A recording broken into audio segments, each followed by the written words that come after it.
안녕하십니까. 세상 읽어주는 남자 이상훈입니다. 오늘은 HBM 시장에 대해서 짚어보는 시간을 갖겠습니다. 이 AI 시대가 되면서 메모리의 성격이 송두리째 바뀌고 있습니다. HBM은 D램 그 단일 칩을 수직으로 쌓아 올려서 데이터 처리 속도를 대폭 향상시킨 게 특징입니다.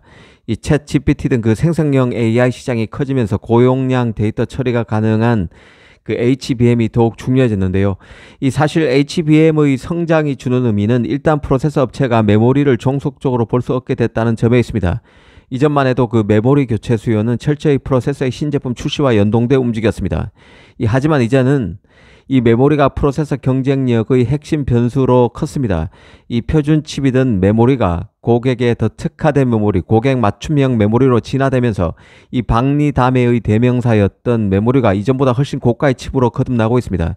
이 가트너 자료를 보면 D램 1GB당 평균 가격은 그 HBM의 10.6달러, 정통 D램이 2.90달러입니다. 여전히 그 HBM이 3배 이상 높은 것이죠.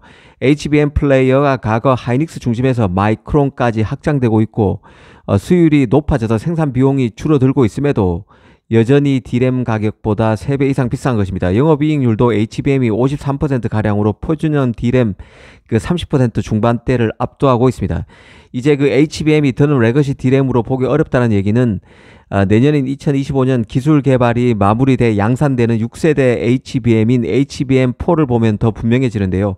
이 HBM4부터는 이제 메모리가 프로세서인 GPU의 연산 일부를 수행하는 수준까지 역할이 커집니다. 그 역할을 HBM4의 그 맨 아래에 있는 베이스 다이가 맡게 되는데요. 이 베이스 다이는 이 5나노 공정에서 만들어집니다. 이 파운드리를 하는 삼성은 자체적으로 HBM4를 다 만들 수 있지만 엔비디아의 HBM을 가장 많이 납품하는 하이닉스는 그렇지 않습니다.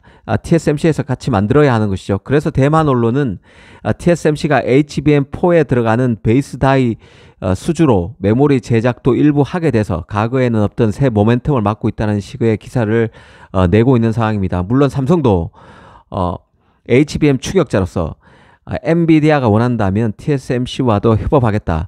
내 외부 파운드를 모두 활용하겠다는 뜻을 밝힌 적이 있습니다.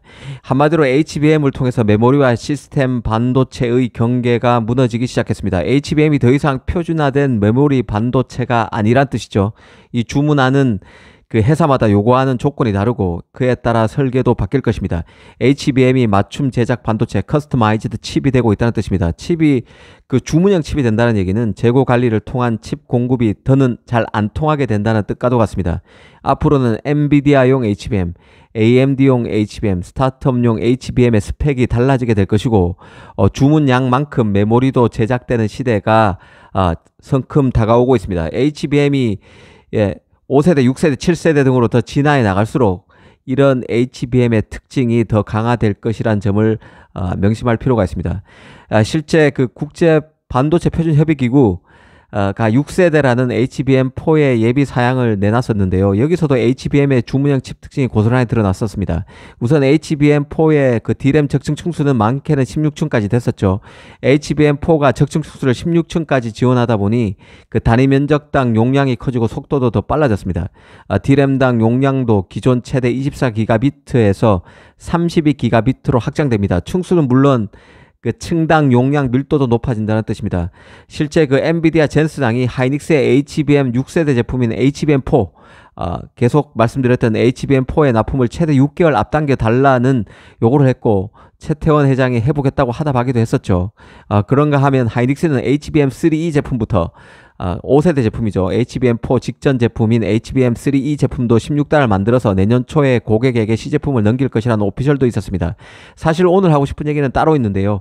HBM4부터 하이브리드 본딩 기술 적용 여부를 놓고 삼성과 하이닉스가 엇갈린다는 점을 지적하고 싶어서입니다. 기본적으로 HBM은 특수 액체나 필름을 이용해서 D램을 쌓아서 만듭니다. 현재 12단까지 상용화되어 있는데요.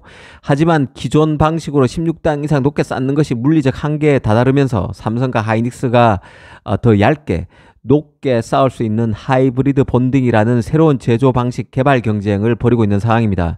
현재 그 HBM을 제조할 때는 D램과 D램을 잇는 기둥 역할을 하는 돌기, 범프를 활용합니다. 이 돌기를 활용하는데요. 이때 하이닉스는 매스 리플로우 몰디드 언더필 MRMUF 방식을 씁니다. 반도체 칩을 쌓아 올린 뒤 칩과 칩 사이 회로를 보호하기 위해서 액체 형태의 보호제를 공간 사이에 주입하고 굳히는 공정 방식이죠. 이 반면 삼성은 D램을 적층하는 사이 공간에 그 NCF라는 특수 필름을 넣고 열과 압력을 가해 부착하는 기술인 열압착 비전도성 접착 필름 TC-NCF 공정을 쓰죠.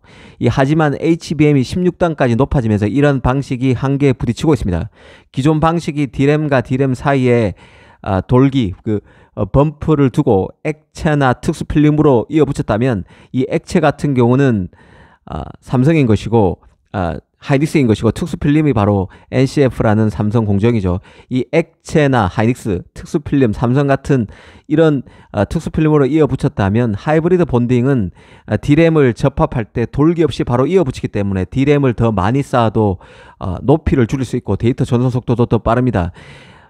그 HBM 시장에서 후발주자인 삼성은 이 판도 변화를 깨하기 때문에 HBM4부터 열압착 비전도성 접착 필름 TC-NCF 공법 대신에 이 범프 없이 돌기 없이 칩과 칩을 접착하고 데이터 통로를 곧바로 연결하는 하이브리드 본딩 방식을 선택할 것이란 전망이 나오는 상황입니다. 문제는 이 하이브리드 본딩 방식이 발열 제어가 쉽지 않다는 점이지만 삼성이 변화를 먼저 깨하는 것 같습니다. 그만큼 역전을 빨리 만들어야 하는 게 HBM에서 추격 발판을 만들어야 하는 게 삼성인 것이죠.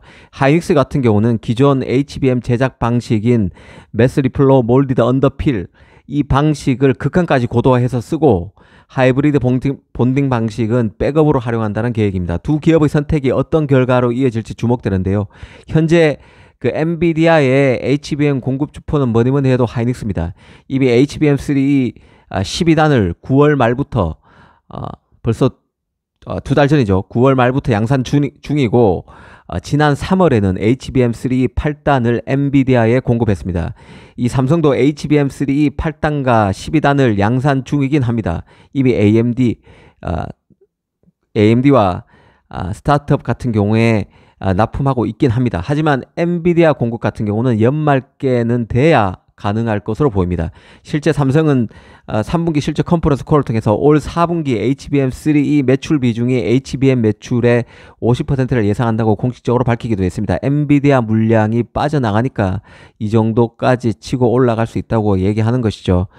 하이브리드 본딩 적용을 놓고 삼성과 하이닉스의 접근법이 갈리는 HBM4는 블랙엘 다음 GPU인 루빈에 탑재되게 되는 HBM입니다. 루빈에는 HBM4가 8개, 루빈 울트라에는 12개가 HBM4 12개가 탑재되게 되는데요.